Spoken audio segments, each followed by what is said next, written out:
As a child, I would speak to everyone in my proximity. As I grew, that expanded to include those in Yahoo chat rooms and MSN Messenger contact lists. And I still start conversations now with an ASL, you know, age, sex, location. Always driven by insatiable curiosity, I sate myself with stories. Always seeking to connect, I derive energy from external sources. So let me bask in your glow. Let me laugh at your jokes. And when we move past pleasantry, small talk, let me take on your burdens. I'll try to do so with caution, like how Gordon Bombay taught us to pass chicken eggs with hockey sticks in the first Mighty Ducks film. I'll try to receive your passes gracefully, whether on ice or in the streets or in these clinical encounters where I'm now expected to utilize this curiosity to determine pathology. Seeking meaning enforced meaningful interactions at a time of one's worst crisis. Analyzing for a constellation of symptoms in the context of an individual in an hour-long conversation. Making diagnoses and treatment plans based on guidelines and evidence and experience and knowledge and subtleties in language. Take this anguish, make it vanish.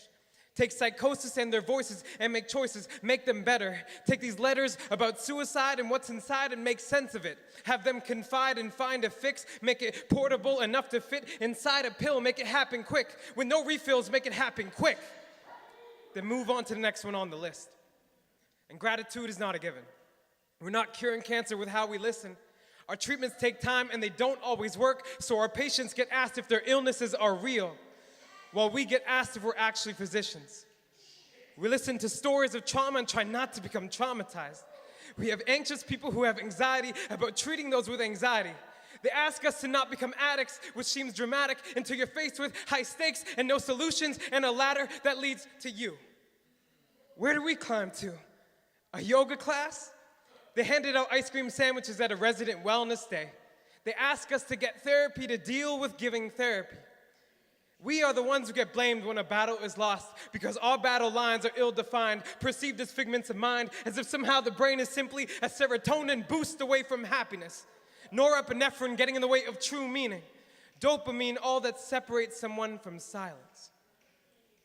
We're not surgeons or cardiologists, and I'm not a psych apologist. All I want is just maybe a handshake instead of literally dodging fists. Maybe some routine instead of chaos 20 hours into 24-hour shift. Maybe some knowledge about why we do what we do. Maybe a thank you. Maybe some gratitude.